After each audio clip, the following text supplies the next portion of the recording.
Hello मित्र, नमस्कार है आपका मॉडर्न मेडिको पॉइंट के यूट्यूब प्लेटफॉर्म पे। जैसा कि आपको भी पता है, जीआईटी के सीरीज को हम लेकर के चल रहे हैं, तो one by one, video by video आगे बढ़ते हुए आज हमारा जीआईटी के डिसऑर्डर पे तीसरा वीडियो है। और तीसरे वीडियो में हम चर्चा करने वाले हैं पेप्टिक अल्सर का। किसका चर्चा करने वाले हैं? हम चर्चा करने वाले हैं पेप्टिक अल्सर का। ये एक तरह का जीआईटी डिसऑर्डर है, ठीक है। पहले हम ये समझ लेते हैं कि पेप्टिक अल्सर क्या है, ठीक है। पहले आमतौर पे आप अल्सर समझिए, यूजुअली अल्सर किसको बोलते हैं। जैसे देखिए, ये हमारा इसोफेगस और इसोफेगस के बाद ये रहा स्टोमक। क्या रहा? स्टोमक। आपको, हमको, सबको पता है कि स्टोमक के अंदर कुछ एंजाइम्स बनते हैं और उसके साथ साथ एसिडिक मीडियम प्रोवाइड करने के लिए HCl बनता है, ठीक है। बनता है, बनता होगा, बनना भी चाहिए। लेकिन आप ये समझिए कि जो चीज फूड को डाइजेस्ट करा सकती है, जैसे हम कोई मीट मांस मछली खाते हैं उसको डाइजेस्ट करा सकती है, और वही चीज अगर हमारे स्टोमक के वॉल के कंटेंट में आ जाए, आखिर हमारा स्टोमक भी तो सेल टिश्यू ही है, के कंटेंट में आ जाए, तो इसको भी तो डाइजेस्ट कर सकती है। ऐसा नहीं होता है, नहीं करती है, नहीं करना चाहिए। क्यों नहीं करती? इसके पीछे का रीजन ये है कि जीआईटी, इसोफेगस, स्टोमक और स्मॉल इंटेस्टाइन की लाइनिंग पे एक लेयर होता है जिसे हम म्यूकोजल लेयर कहते हैं। This layer is known as mucosal layer. और ये म्यूकोजल लेयर करता क्या है? दिस mucosal layer prevents the contact of stomach content like HCl and any other enzymes to the wall of the esophagus, stomach और small intestine। ये कैसे करता है, बात को समझिए। देखिए, ये म्यूकस का लेयर है जिसको हम म्यूकोजल लेयर कहते हैं। अब इसके अंदर बना HCl, पेप्सिनोजिन और कई तरह के और भी एंजाइम है जो गैस्ट्रिक ग्लैंड द्वारा बनते हैं। अब देखिए, अगर इनका संपर्क डायरेक्ट स्टोमक के वॉल पे हो गया तो क्या होगा? स्टोमक के वॉल पे, यानी कि जीआईटी के लाइनिंग पे, केवल स्टोमक पे ही नहीं, इसोफेगस में गया तो इसोफेगस में, इंटेस्टाइन में, डुओडेनम में आया तो डुओडेनम में। होता क्या है, ये म्यूकोजल लेयर कट जाते हैं और लाइनिंग पे, जीआईटी के लाइनिंग पे, जैसे स्टोमक के लाइनिंग पे, इसोफेगस के लाइनिंग पे, या इंटेस्टाइन वाले पोर्शन डुओडेनम के लाइनिंग पे बनता क्या है? एक तरह का लीजन, सोर, घाव, इन्फ्लेमेशन बन जाता है, ठीक है। और इसी सिचुएशन को हम पेप्टिक अल्सर कहते हैं। यानी इसोफेगस पे, स्टोमक पे और डुओडेनम पे की लाइनिंग पे शोर बन जाए, घाव बन जाए, इन्फ्लेमेशन बन जाए, तो इस तरह के सिचुएशन को हम क्या कहते हैं? पेप्टिक अल्सर कहते हैं। और ये होता क्यों है? म्यूकोजल लेयर के ब्रेकडाउन के चलते। तो हम एक लाइन में डिफाइन कर सकते हैं कि peptic ulcers are sores, inflammations, lesions on the lining of stomach, oesophagus and duodenum due to the breakdown of mucosal layer, ठीक है। यही बात सामने लिखी गई है, आप देखिए। एनी सोर और lesion that develops on the lining of stomach, esophagus and small intestine is peptic ulcer, ठीक है, due to the breakdown of mucosal layer, ठीक है। बात समझ में आ रही है? अब आगे देखते हैं। पेप्टिक अल्सर मतलब इसोफेगस में भी हो सकता है। ऐसा इसलिए कि देखिए, यहाँ पे जो HCl का कंटेंट है, जो एसिडिक मीडियम, जो एसिड है, जो स्टोमक के वॉल को बर्न कर सकता है, उस पे सोर कर सकता है, इन्फ्लेमेशन कर सकता है, लीजन बना सकता है, वो कभी कभी इसोफेगस में भी चढ़ता है और कभी कभी डुओडेनम में भी आता है। अलग अलग केसेस है। GERD के में ऊपर चढ़ता है, और अगर पाइलोरिक स्फिंक्टर खुल गई तो नीचे आता है। तो नीचे और ऊपर गया और वहां पे म्यूकोजल लेयर नहीं रहे तो वहां के वॉल को भी तो जलाएगा, घाव करेगा, शोर करेगा, इन्फ्लेमेशन करेगा।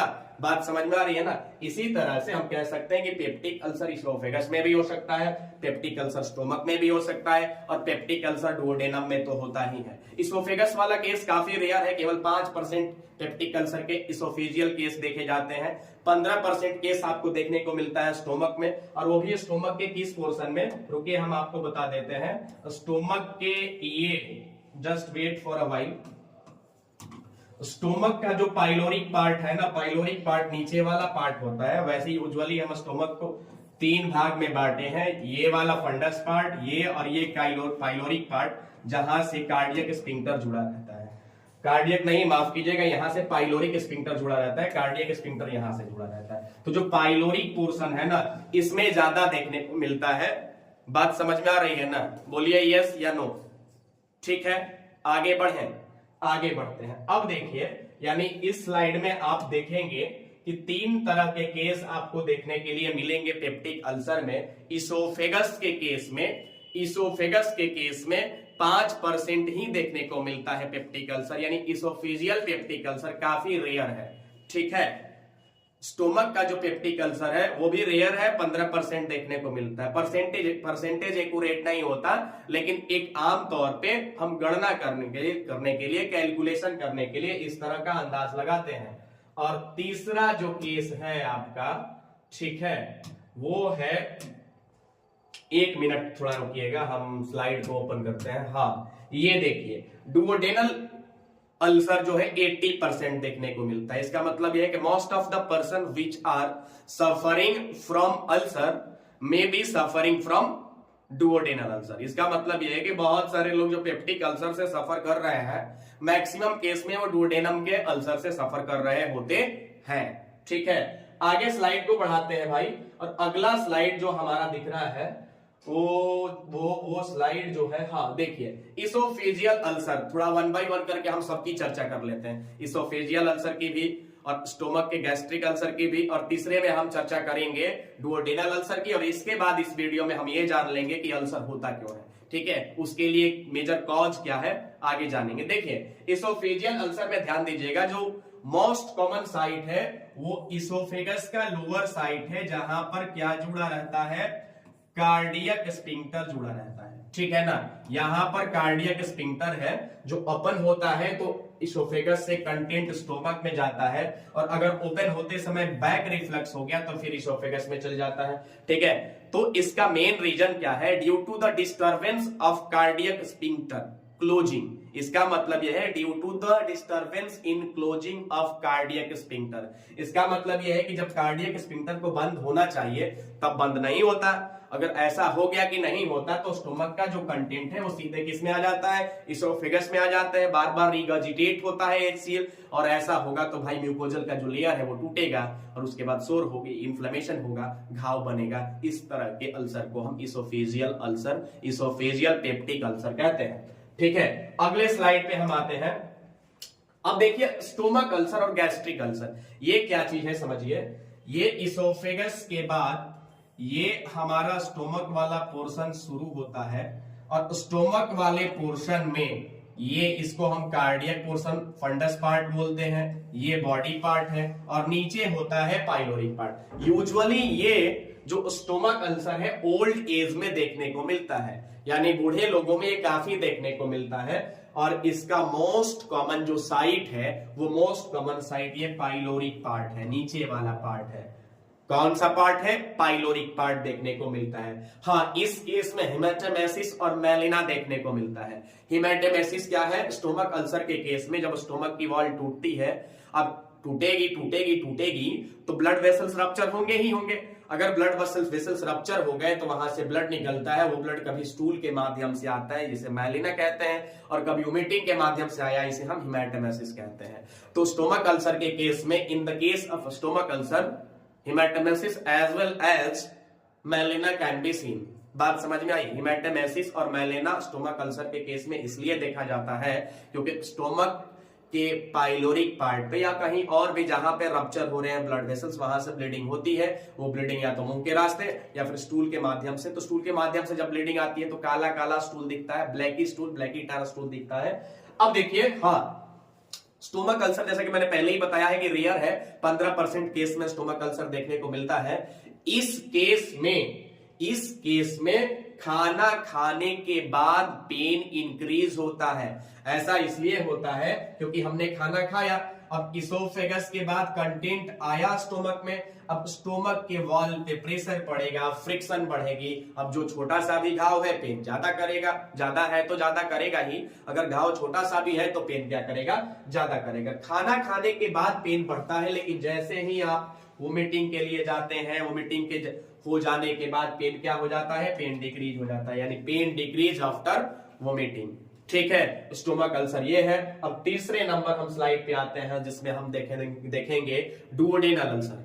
ये एडल्ट एज में काफी देखने को मिलता है। डुओडेनम के डी पार्ट में, डी पार्ट कौन सा पार्ट है जो पाइलोरिक पार्ट से ऐसे जुड़ा रहता है, ये इसोफेगस जो है, माफ कीजिएगा पाइलोरिक पार्ट बोल दिए तो अब बना ही देते हैं। देखिए, just wait for a while.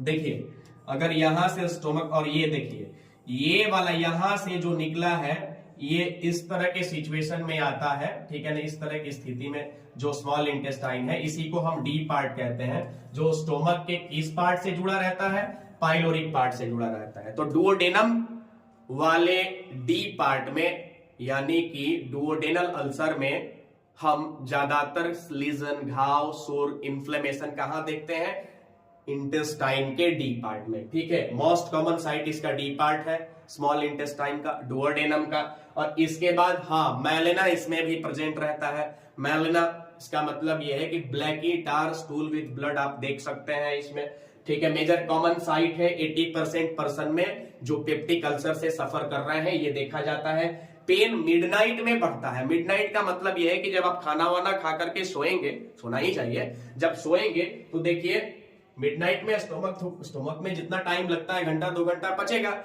इसके बाद ये पाइलोरिक स्फिंक्टर खुलेगा और ये आता है stomach content enters in the portion of D part and small intestine. और इस केस में स्मॉल इंटेस्टाइन के डी पार्ट पे और भी सारे पोर्शन हैं जिनके स्मॉल इंटेस्टाइन के प्रेशर बढ़ता है, फ्रिक्शन बढ़ती है, और इसके चलते पेन देखने को आपको मिल सकता है, ठीक है। After meal, just after the meal pain क्या होता है, डिक्रीज होता है, क्योंकि आप खाना वाना खाएंगे, स्टोमक का कंटेंट भरेगा, स्टोमक का कंटेंट भरने के बाद ये बंद हो जाता है, क्योंकि बंद होता है तभी तो स्टोमक अपना प्रोसेस करता है। तो बंद हो गया तो HCl का जो सिक्रीशन स्टोमक में है वो अब पाइलोरिक स्फिंक्टर के खुलने और खुल जाने के बाद डी पार्ट से होते हुए स्मॉल इंटेस्टाइन में जाने की प्रोसेस नहीं होती है। और जब नहीं होती है तो उस केस में पेन क्या रहता है, थोड़ा बहुत just after the meal decrease रहता है। आइए अब हम नेक्स्ट स्लाइड में ये जान लेते हैं कि पेप्टिक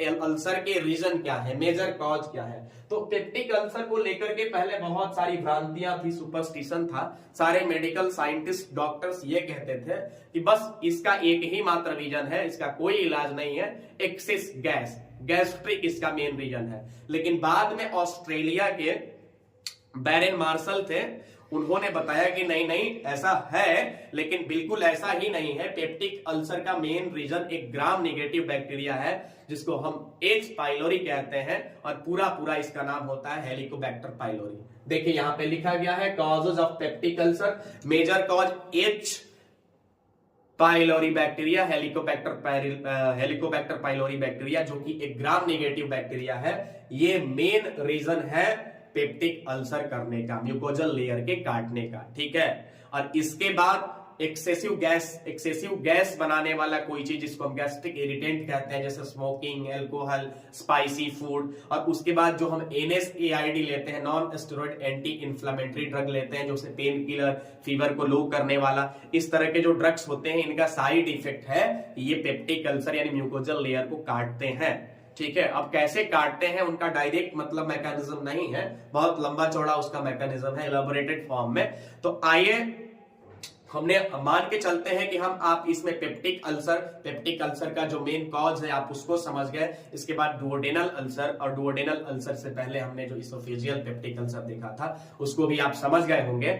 अगले वीडियो में हम इसके साइन सिम्टम की चर्चा करेंगे और चर्चा करेंगे कि आखिर इस अल्सर का मैकेनिज्म क्या है, किस तरह से ये अल्सर बढ़ता है, साइन सिम्टम, और साइन सिम्टम के बाद हम मेडिकेशन वगैरह की चर्चा करेंगे। इस वीडियो में इतना ही, धन्यवाद। हमारे चैनल को सब्सक्राइब करिए, फॉलो करिए, और for further information follow our channel.